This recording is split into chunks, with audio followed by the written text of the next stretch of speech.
had police interrogation before, thanks, Aggers. You don't get that. But I was going to briefly mention touring with Led Zeppelin and that sort of thing. That must have been an extraordinary experience, wasn't it? Yes, you see things there that you don't think are real. Of course they're not. Someone in front of you, as you come up from the guitar for the first time, because there's 70-odd thousand in front of you, and you come up and you look at them for the first time, the first thing you see is a guy painted all gold. And he's naked. Oh. And then you've got to concentrate on where the next chord is, where the next note, what's happening next, And then someone not far away from him, all green in a loincloth. And all kinds of people in all states and shades of humanity and all types of undress. Or dress, so it's a very strange.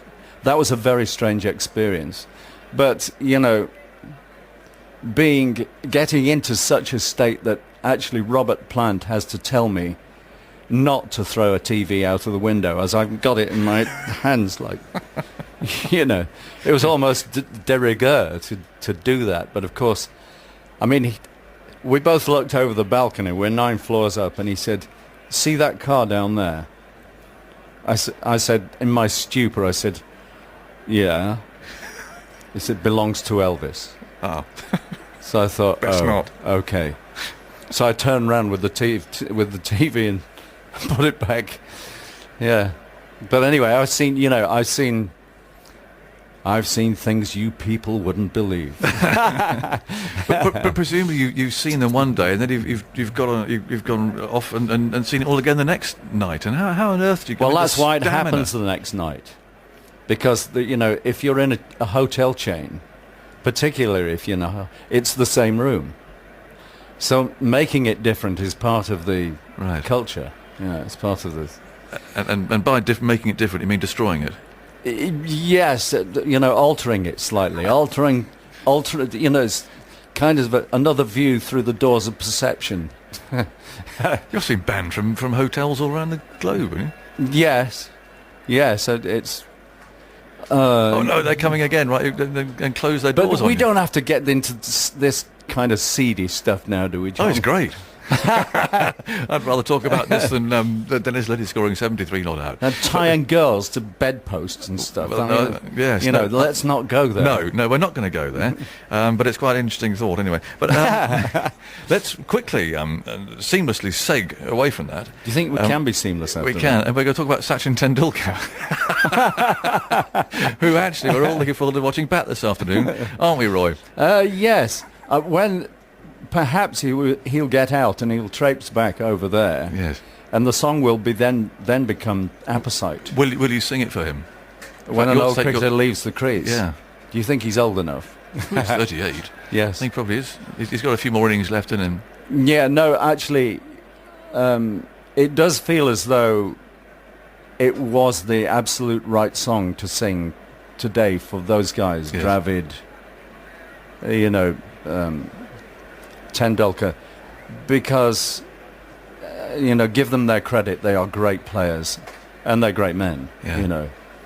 And much as I want them to fail today, I will enjoy it if Tendulkar gets his 100th 100. Yeah.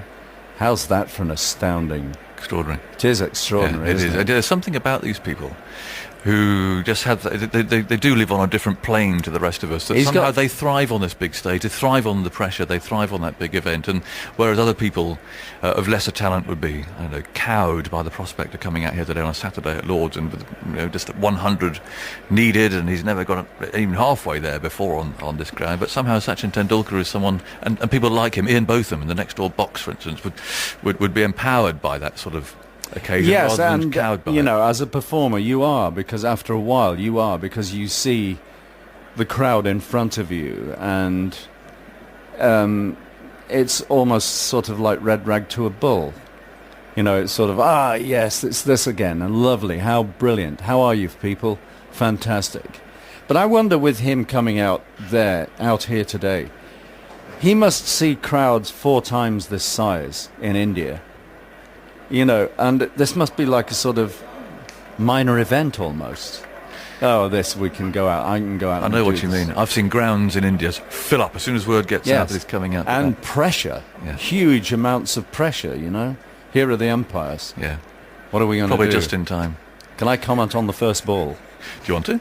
Yes, that'd be fantastic. Well, I don't see why we shouldn't. We've got some emails. That'd be fantastic. While we're waiting, what, you don't have a go? Yes. Give anyone a go in here. In fact, we're running some auditions later summer, aren't we? Okay. Well, if you, I heard you'd retired, so you might have a yes. job. The Olympic studio is what you're talking about. Olympic Barnes. Yeah. That was Barnes. the other lot. Yeah. That's the other lot. Steve King just got in and wondered who was talking in the lunch break. The great Roy Harper. Say hello to him from me, please. I remember John Peel used to play the old cricketer song a lot. Yeah, he did. He requested it at his funeral. I don't know whether it actually happened or not.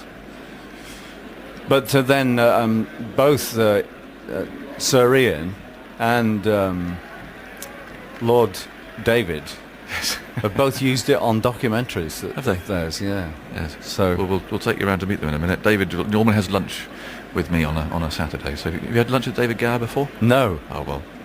That'll be a treat. It will be. Well, there you go. You see, that's your reward for coming in and behaving yourself, Roy. That's brilliant, Jonathan. Thanks. From Miles, please thank Roy for the song today. I'm 47, and it makes me cry every time I hear it. Blimey. That's the power that you have, is it? Yes, well, it wasn't that good a version today because I couldn't hear myself, but I apologise, and it was we heard fantastic anyway. We heard every moment of it. But I know what you mean. It's a bit funny sometimes when you can't hear yourself in your head. Yes. I wanted to take these off, but I couldn't halfway through, you know. I thought, this is blocking my own doing. Yes. You're an old pro. I know. I carried on. We would never have known. I carried on. So you're going to commentate. I mean, I don't think actually we've ever had any of our guests actually commentate on the first ball before. Well, I better get ready. So I better tell you, Tendulkar's batting. I think just batting. I'll tell you what. I'm a bit worried in case Tendulkar gets out. Oh yes, you've got to take over at that point. And you might be in the archive in Tendulkar's final innings in Lords, and here's the commentary team. Roy Harper. So Strauss at first slip. Yep. Swan at second. Swan at second. Morgan backward point. Yes. Who's that at sort of... That's Trot, short extra cover. So I'll do the first ball. Short extra cover. You do the next one. I'll talk you through it. Here's the first ball after lunch. Anderson from the pavilion end comes in, bowls Tendulkar forward, runs it down through that vacant third slip, down to third man. A long chase for Strauss, who's beetling down towards the boundary. And it's gone for 4 runs. Yeah. Observations, thoughts from Roy Harper. And after words from Roy, it'll be Simon Mann. That's been the story of the morning, I think, of the ball escaping through past between slip and gully. There you go. Which it's done a number of times, I feel. That was immaculate. Fancy lunch? Yes. Thanks for coming to join us, Roy. Yes. Really, really enjoyed it. Should I do the next ball and then... Do you want to have a go? Yes, I'll do the next ball. Okay, here you go then. So it's... Anderson to... Tendulkar, yes. Place the mid on. Place the mid off. Yes. Time for lunch. It's different altogether, isn't it, when you... Anderson runs in from mid-off. Simon Mann's coming in. Okay, there we go. 106 for 2. Surreal at times, but we got there. Tendulkar 14, Dravid 15. England 368 runs behind. And is Anderson bowling from the pavilion end to bowl to Tendulkar, and Tendulkar is forward to a ball outside the off stump, pushing into the onside. It's picked up at mid-wicket, and there's no run. What have we gone from here?